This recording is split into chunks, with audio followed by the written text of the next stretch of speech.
Bonjour à toutes et tous, j'espère que vous allez bien. Je vais vous parler de l'après-PN. Alors, qu'est-ce que cela vous évoque?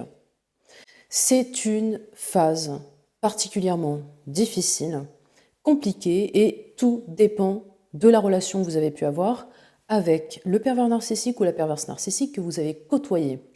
Donc, si, par exemple, votre relation d'emprise avec cet individu a duré longtemps, cela va être beaucoup plus compliqué de se reconstruire.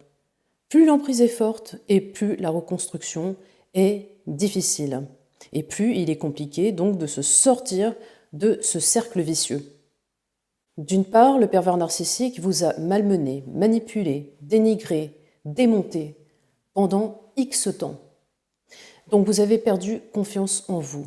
Au départ, le PN vous a promis monts et merveilles. C'est tout nouveau, tout beau. Un conte de fées, la phase de lune de miel. Et nous sommes éperdument amoureux de cet être que nous trouvons si mystérieux, authentique, atypique, particulier. La victime est tombée sous son charme et c'est là le piège. Il s'agit de quelqu'un qui est très fort, très persuasif et qui vous fait croire que vous êtes unique, que vous allez lui apporter énormément de choses et que lui va également vous apporter que des bonnes choses, des choses que vous n'aviez auparavant jamais connues. Le pervers narcissique a cette magie, ce pouvoir de nous faire succomber, chavirer, et alors on ne voit plus que lui lorsque l'on est dedans. On rentre dans cette fameuse emprise dont il est très difficile de se détacher. Après cette phase de lune de miel, cette phase idyllique, parfaite, il se passe une descente aux enfers dans laquelle le pervers narcissique nous embarque. Il nous embarque cette fois-ci dans son monde. Nous sommes sous emprise et du coup, il fait de notre psychisme ce qu'il veut. On passe par toutes les phases. Manipulation, dénigrement, dissimulation, stratagème, mensonge, violence psychologique, physique parfois. Bref, la victime se sent perdue. Et quand elle prend conscience du personnage qui est en face d'elle, parce qu'à un moment donné, elle en prend conscience. Le pervers narcissique se démasque à partir d'un certain moment, le déclic se fait, la prise de conscience c'est là. La victime se rend compte qu'elle a affaire à quelqu'un qui n'est pas normal au sein d'une relation amoureuse. Et au sein de la relation pervers narcissique, la culpabilité est au summum. La victime culpabilise sans arrêt, puisque le pervers narcissique ne prend jamais ses responsabilités, il rejette tout le temps la faute sur l'autre. Et ce qu'il souhaite, c'est projeter ses propres défauts, ses travers, sa folie sur vous. C'est vous qui avez un gros souci. Lui n'a pas de souci. C'est à vous de vous faire soigner. Donc pendant X temps, vous vous persuadez que vous êtes le problème au sein de cette relation. Or, ce n'est pas la réalité. Vous allez certainement subir de nombreux breaks avec cette personne qui va, à un certain moment, vous jeter, vous reprendre, vous rejeter, vous reprendre. De même que vous allez en avoir tellement assez que vous aurez envie vous-même de fuir. Donc vous allez aussi partir, revenir, et puis repartir, revenir. Cela peut durer quand même plusieurs années auprès d'un pervers narcissique. Et c'est pour cette raison que je dis que la phase de l'après-PN, définitive, est extrêmement difficile à mettre en place, de passer ce cap. Je l'ai vécu moi-même, toutes ces phases d'aller-retour. Je suis repartie, je suis revenue, je suis repartie, je suis revenue. C'est la méthode élastique. En fait, quand vous partez, le pervers narcissique tente par tous les moyens de vous retenir. C'est pour ça que j'expliquais lors de mes précédentes vidéos que son retour est certain. Lorsque vous quittez un pervers narcissique, il fait en sorte, il fait tout pour vous reconquérir. Mais ensuite, évidemment, pour vous détruire. Ce n'est pas par amour qu'il va le faire. Et pendant ces breaks, mais qu'est-ce qui se passe dans votre tête? Vous êtes accro, vous êtes en manque de lui, vous pensez à lui, il vous obsède et vous souffrez. Mais vous souffrez de telle sorte à ce que vous pensez que cette personne est absolument indispensable à votre être, parce que c'est lui qui vous a fait croire qu'il était nécessaire dans votre existence. Sauf que c'est le contraire. C'est lui qui a besoin de vous. Parce que sans vous, sans victime, le pervers narcissique n'est rien, il ne peut pas vivre. Donc avoir une proie sous son aile. Mais qu'est-ce que cela signifie? Pour lui, c'est pouvoir survivre, vivre, nourrir son vide intérieur. Et là, quand vous partez, c'est un échec total, hein. Un échec total pour le pervers narcissique. Il le vit très très mal. C'est pour ça qu'il va tenter par tous les moyens de venir vous reprendre. Quand la relation avec le pervers narcissique se termine de façon définitive, que cette fois-ci vous n'allez plus y retourner, vous allez passer par plusieurs états émotionnels. Vous allez passer par des grosses angoisses, une forte dépression, un mal-être général, puisque vous n'aurez plus confiance en vous, confiance en qui que ce soit, et c'est là qu'intervient la phase de reconstruction. Il est nécessaire, par la suite, de vous reconstruire, de vous remettre sur pied, de vous refaire confiance avant toute chose, et ensuite de refaire confiance en quelqu'un. Mais ce n'est pas facile, c'est plus facile à dire qu'à faire. Moi, je suis passée par là, donc je sais ce dont je parle. Par exemple, afin de retrouver mon énergie intérieure, de me retrouver telle que j'étais auparavant, avant cette relation nocive, toxique, j'ai dû mettre des choses en place. Cela ne se fait pas comme ça. Ça prend du temps. Tout dépend de votre relation, tout dépend de l'emprise que vous aviez avec cette personne, et tout dépend de la personne que vous avez en face de vous. L'essentiel est de ne plus se laisser polluer, parasiter. Donc, vraiment, pour mettre un terme définitif, il faut appliquer ce no-contact à vie. Ne plus jamais y retourner. Bien sûr, il va tenter, comme je vous disais, de vous reprendre. Mais c'est là que vous devez faire barrage. Dans votre construction, il est primordial de ne plus penser à lui. Il ne faut plus que cette personne occupe en despote votre esprit, votre psychisme. Et pour cela, vous pouvez mettre des choses en place. Par exemple, vous remettre à une passion, quelque chose vraiment que vous désirez, que vous souhaitez faire. En ce qui me concerne, la peinture a été mon échappatoire. Et à l'époque, pour m'en sortir, je suis allée chercher des toiles en boutique, j'ai repris mes pinceaux et j'ai peint. J'utilisais énormément de couleurs parce qu'à l'intérieur, j'étais devenue, entre guillemets, noir et blanc. Le noir et blanc qui symbolise pour moi le pervers narcissique, ce vide intérieur. Et quand j'ai repris la peinture, j'ai pu sublimer toute cette souffrance que j'avais en moi, et ce qui m'a aidé à me détacher petit à petit de la perverse narcissique. Vraiment, ça m'a beaucoup aidé, ça m'a permis de me recentrer, de faire une sorte de travail d'introspection, comme une rééducation. Parce que c'est ça, les amis, vous devez vous rééduquer, retrouver vraiment quelque chose qui vous tient à cœur et qui vous permet de faire quelque chose, enfin, seul, sans cet être démoniaque qui vous a détruit. Retrouvez cette autonomie psychique. C'est hyper important.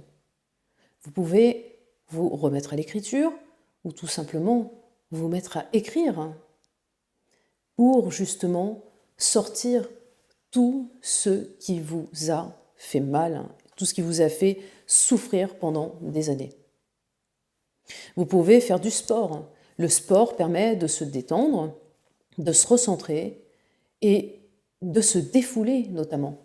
Vous pouvez également vous rendre dans des musées, faire des expositions, aller au cinéma, vous retrouver entre amis pour passer des bons moments. Mais surtout d'être entouré de personnes bienveillantes et saines qui vous remettront sur le chemin de la réalité. Parce qu'avec le pervers narcissique, nous ne sommes plus dans la réalité, nous sommes plongés dans son monde. Un monde floué, un monde bafoué, un monde fou. Et un conseil, les amis, ne vous jetez pas à corps perdu au sein d'une nouvelle relation. Il faut déjà que vous vous retrouviez, vous réappreniez justement à vous faire confiance. C'est primordial.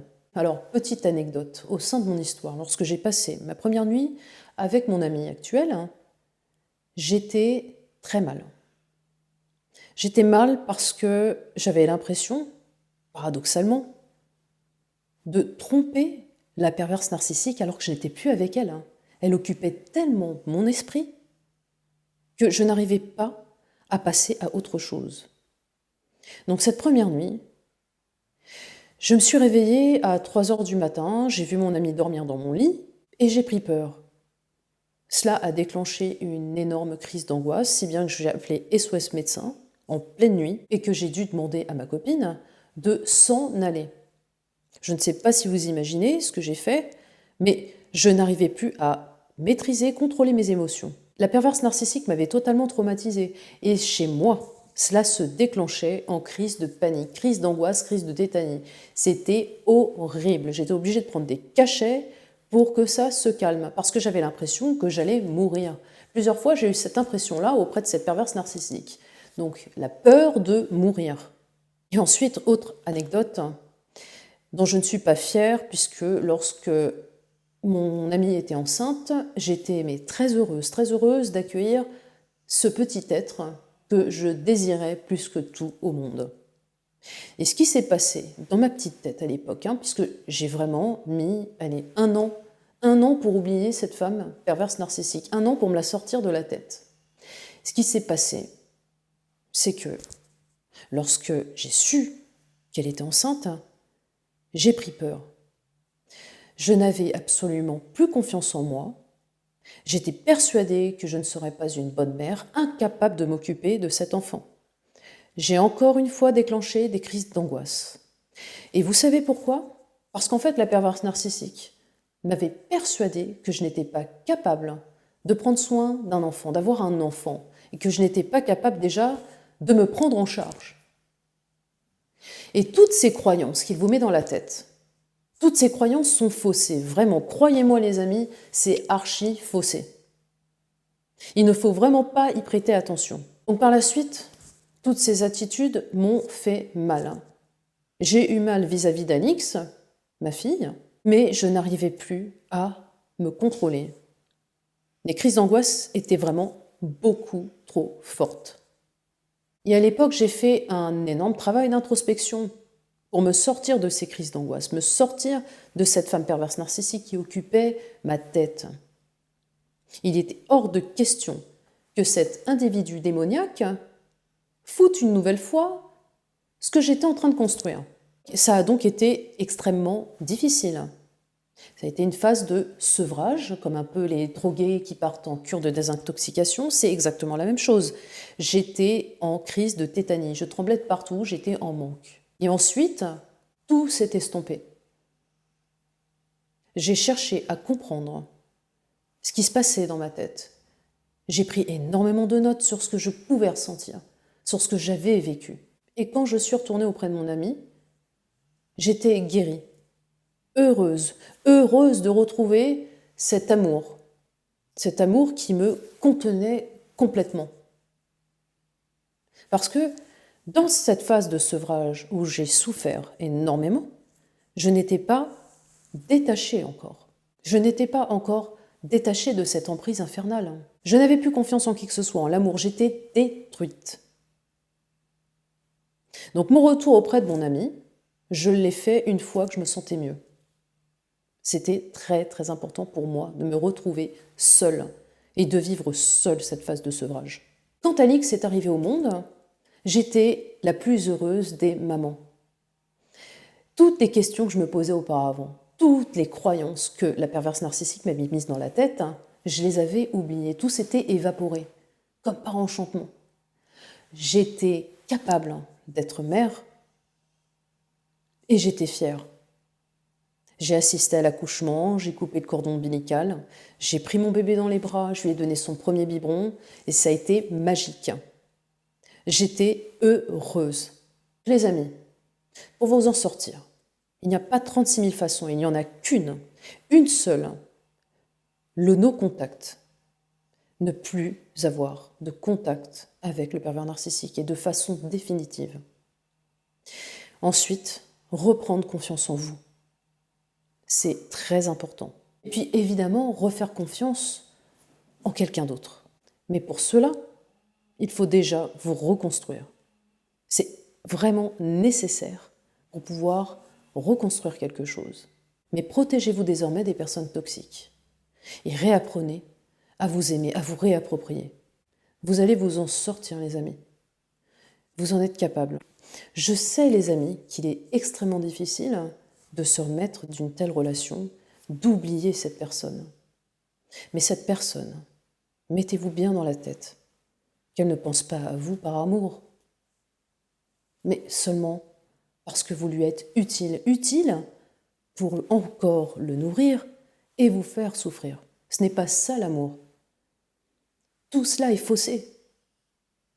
Et vous le verrez plus tard, quand vous aurez accompli cette phase d'introspection, de reconstruction, que la personne qui vous a trahi, qui vous a fait mal pendant des années, sortira de votre tête. Vous comprendrez alors que vous n'étiez pas dans l'amour. Si cette vidéo vous a plu, vous pouvez cliquer sur le pouce bleu vers le haut, puis cliquer sur le bouton s'abonner, si ce n'est pas encore le cas, et ensuite d'activer la cloche de notification pour ne rien rater. Protégez-vous les amis, faites attention à vous. L'essentiel est de penser à vous. Et j'ajoute les amis, que si une personne vous demande de changer, ne changez surtout pas, restez tel que vous êtes. Une personne qui vous prend dans sa vie ne vous demande pas de changer, c'est quelqu'un qui vous aime, qui vous prend tel que vous êtes. Mais en revanche, si une personne vous demande de changer, franchement, fuyez. Parce que cette personne vous formate. Cette personne veut absolument ne faire qu'un. Et elle fera en sorte à ce que vous lui ressembliez. Et ce n'est pas de l'amour, ce n'est pas du partage. Donc, à fuir. Je vous embrasse très fort, portez-vous bien, prenez soin de vous. À très bientôt les amis. Ciao.